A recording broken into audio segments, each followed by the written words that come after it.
teman-teman, salah satu hobis dari Semarang Pak Andreas ini juga akan bicara tentang masalah koi foodnya ya, atau makanan ikannya, yang mana mungkin nggak cuma satu pakan aja, mungkin ada beberapa. Nah, mari kita dengarkan ulasan dari Pak Andreas, pemilik ikan koi. Bagaimana Pak Andreas? Ini untuk makan kok banyak banget ini, bedanya atau semua fungsinya sama atau bagaimana nih Pak? Jadi kalau pakan saya itu pakai 3 ini aja, warna, terus di drum ya, whitening sama growth. Jadi ini kan tadi 6 kali sehari, masing-masing 2. Dan kalau ini hanya snack aja.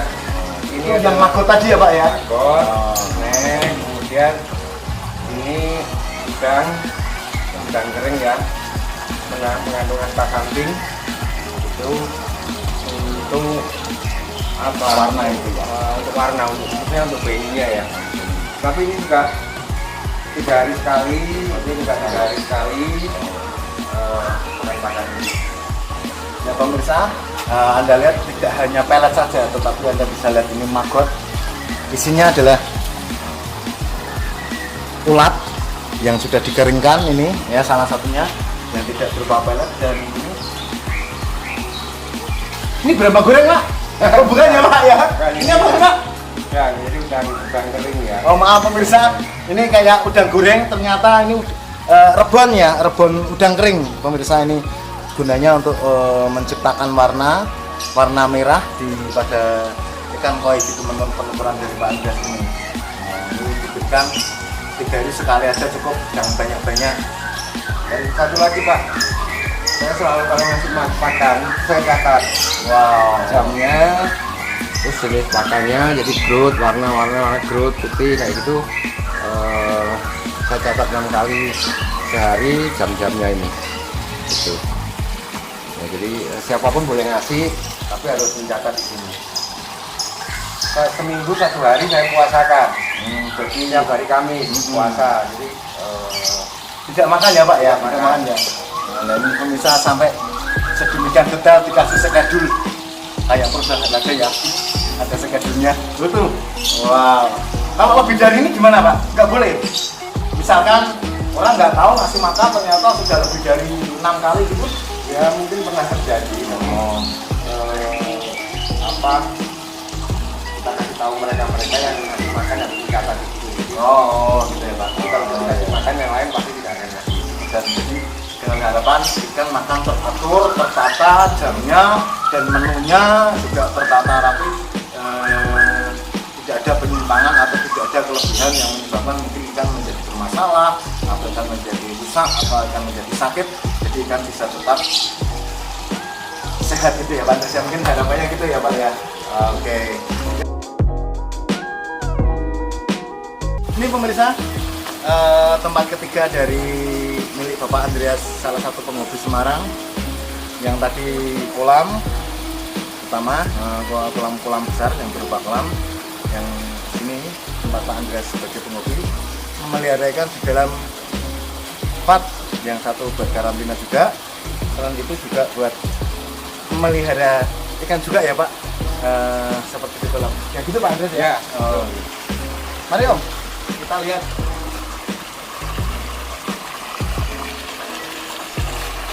Ini percobaan ini Pak. Jadi saya push pakan pakai wisdom sama color aja. Jadi colornya cuma sekali, wisdomnya 5 kali. Ini ada kanto, soa, santing. Ikannya ada diameter 2 meter. Ini saya coba ini apakah bisa putih dan bisa merah ini. Ini 20 ya kira ya? 20 kira-kira ya Pak? Oh iya. Pemberian pakannya sama atau Sama berbeda? 6 kali semua. Jadi tapi jamnya ini 5 kali, kalornya 1 kali aja. 6 kali pemirsa. Ngalahin ini pemirsanya yang makan cuma 3 kali sehari. Ini juga filter sama sana. Oh. Ini cepet. Kemudian nih Momotaro Bacteria host. Untuk biologisnya, mekanisnya saya pakai jetmet. Itu sama yang sebelah sana Pak, itu sama. Ini tong-tong itu ya Pak ya? Ya, jetmet sama saya pakai biobol. Biobol di sana. Gitu kan. Ini bikin sendiri atau Bapak beli jadi gitu Pak? Atau bisa pesen di mana mungkin bisa? Ada, ini pesan di sini. Oh, oh di tempat Semarang juga ya? Ya. Nah pemirsa, kalau pemirsa membutuhkan filter seperti tong biru ini, ya coba nanti bisa. Banyak, di Semarang ada. Di Semarang ada, nih banyak yang bikin ada. Ini Pak, ini kolam yang ini Pak, yang ada mumpet gini, ini pemirsa ada kolam mumpet lagi nih. Lihat, ini kiranya kolam dalam vat ukuran diameter 2 meter ya, Om. Ini isinya juga ikan juga, yang mana pemirsa bisa lihat.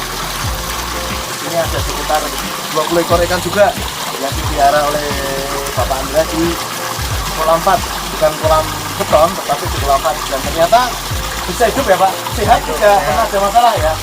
Oh, itu selain itu tidak harus selalu jadi pulau sama, apabila kita tidak memiliki lahan ya Pak ya, kita bisa menyalurkan hobi kita sebagai pemelihara ikan ya Pak ya. Ini selama ini dengan Pak dan ini juga sehat Pak, ada masalah nggak? Tidak pernah ada keluhan atau ya, tidak ada keluhan yang berarti gitu ya. Ya pemirsa, Anda lihat bisa satu di Semarang yang memiliki ikan, tidak bisa ngitung ya, saya ini ada 20 yang tadi di kolam yang tadi ada berapa saya tidak hitung secara pastinya, tetapi ini cukup banyak ikan yang ada di sini dalam kelas sebuah penghobi yang kapasitasnya bisa sampai sekian banyak. Memang benar-benar penghobi, penikmat, pemelihara ikan koi untuk kebahagiaan, kesenangan, kepuasan diri dengan cara ya apapun, mungkin tidak kolam beton, tapi dia bisa mengekspresikan, membuat kolam dalam bentuk mat karantina ini dengan ukuran sekian. Pemirsa Anda lihat ikannya juga sehat-sehat, tidak pernah ada masalah juga ya. Dan ini untuk filter pemirsa, ini untuk filter kayak gini ini bisa pesen atau bisa membuat sendiri dengan model yang bisa Anda beli pada internet ya. Isinya, filternya dan sebagainya untuk menunjang kesehatan dan kondisi air tetap terjaga baik. Pemirsa, ini Pak Andreas ngasih makan ikan siang hari. Bisa Anda lihat ini ikan-ikannya pada menyenangkan kalau pas makan. Ini jenis apa ya Pak ya? Biru, yang kebanyakan biru. Oh, Biru dan tanjung soa. oh. Ya. Ini ukuran Pak? Ukuran, wah ada yang jumbo ini. Ada yang 75 biru ini. Wah, ada Ini. 75. Ini yang biru ini. Ini Pak, ikan 75 cm dipelihara di dalam sebuah vat. Oh, amazing. Tidak harus di kolam. Wah, tapi sehat ya Pak? Ya. Tidak ada masalah atau ikan sakit apa gimana? Nggak ada. Nggak ada ya. Ini pemirsa ikan-ikan ini ikan-ikan siro sama ada yang kuning Pak? Itu karasi. Oh karasi ya Pak ya, ya. Wah. Ini sekitar 20 ekor kira-kira yang ada di sini, ukurannya besar-besar tuh. Cukup menyenangkan untuk sebuah hiburan bagi sebuah keluarga ya Pak ya. Ya menghilangkan stres pemirsa. Yang penting memelihara ikan membuat kita bahagia, tetap awet muda. Kolam ini ikan-ikan yang baru datang karantina dulu. Kacat itu ya. Sampai karantina sampai 2 mingguan. Tujuan karantina itu Pak maksudnya untuk apa Pak? Ya untuk karena ikan baru datang dari luar, itu kan belum berani campur ke ikan-ikan lama. Apa ya? Cek kondisinya dan sebagainya. Jadi untuk melakukan pengecekan kesehatan agar dan memastikan ikan itu benar-benar sehat, tidak bercampur atau tidak membawa penyakit dari tempat lain. Jadi di sini mengevaluasi, mengkarantina juga ikan kondisi sakit disembuhkan di sini agar tidak menulari dari ikan-ikan yang lama. Gitu ya Pak ya? Sudah gitu ya, kurang lebihnya ya. Ini juga dengan filterisasi juga ya Pak? Yang ini aja enggak, karena sama sekali belum dikasih makan. Kita tanpa filter, yang dua itu kita kasih filter karena sudah mulai kita kasih makan. Setelah 2 minggu. Jadi selama karantina tidak makan gitu? Tidak makan. Tidak makan selama 2 minggu ya? Selama 2 Nah minggu. nggak mati Pak ikannya? Ya. Oh enggak ya Pak ya? Bisa kalau saya nggak makan 2 minggu, waduh saya nanti langsung.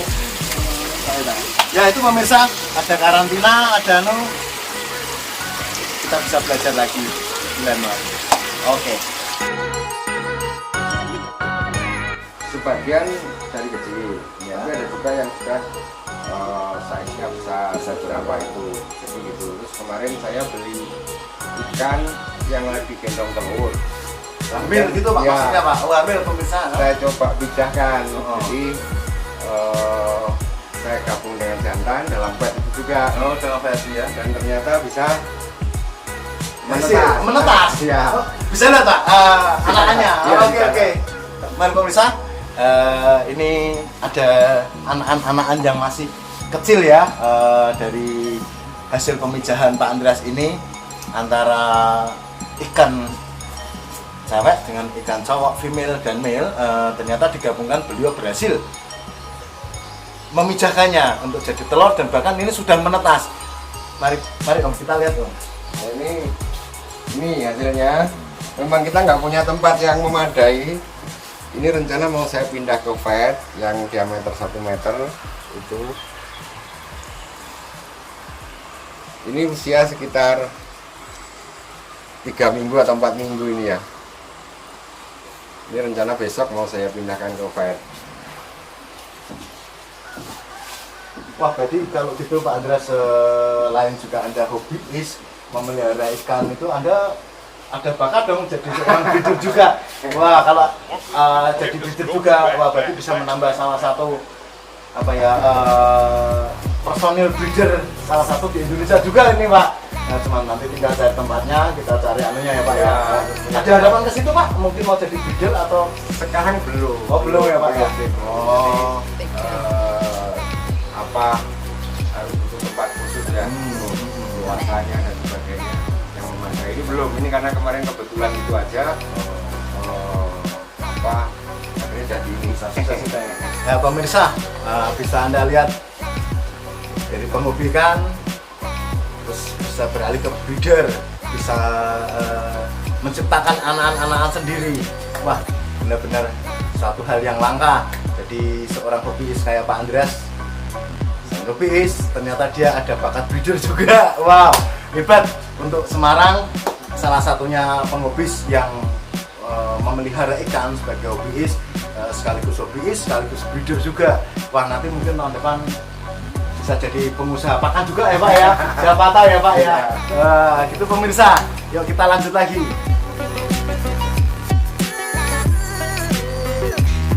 Ya pemirsa, sedikit kita ulas juga sih tips dan triksnya Pak Andreas ini sebagai salah satu penghobi kol ya, bagaimana beli pakan, bagaimana beli ikan. Mungkin beliau bisa menjelaskan sedikit tips trik tata cara jual beli yang baik, yang aman terhadap pembeli juga penjual, jadi tidak terjadi hal-hal yang buruk. Mungkin kita dengarkan ulasan dari Pak Andreas kali ini.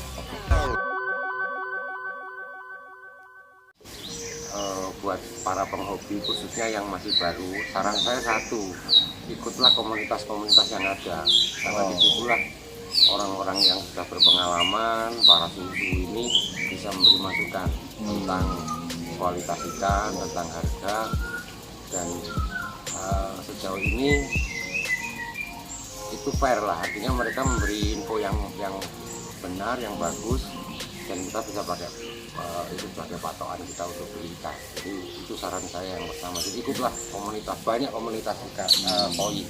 di masing-masing kota. Di Semarang forum komunikasi KOI itu di situ kan ada banyak orang yang sudah berpengalaman. Itu untuk menghindari kita dibohongi atau ditipu oleh oknum tadi. Ya, itu saya kira Pak. Saya masuk di forum komunikasi KOI Semarang. Semarang ya Pak. Nah, itu untuk beberapa ahlinya ada di situ.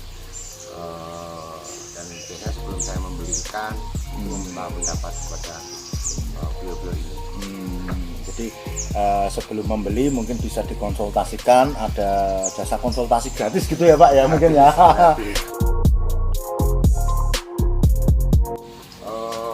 Tentang saya sudah gonta-ganti pakan beberapa kali, merek dan sebagainya. Memang semua baik, jadi semua pakan baik, tapi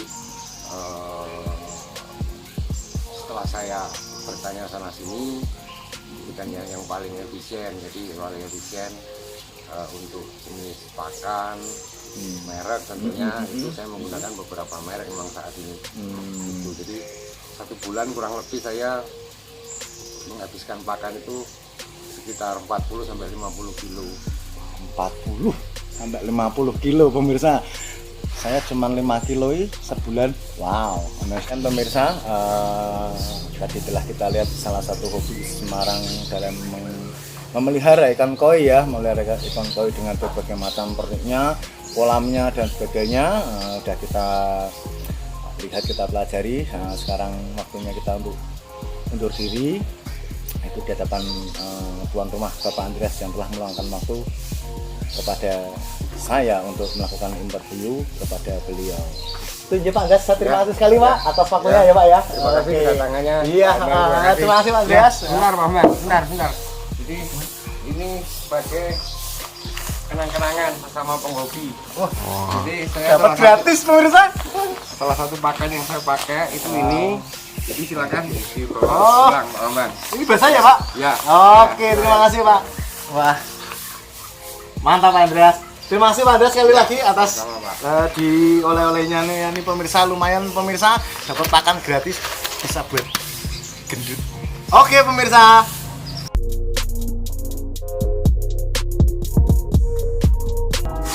Ya pemirsa, yang benar. Untuk gagal fokus.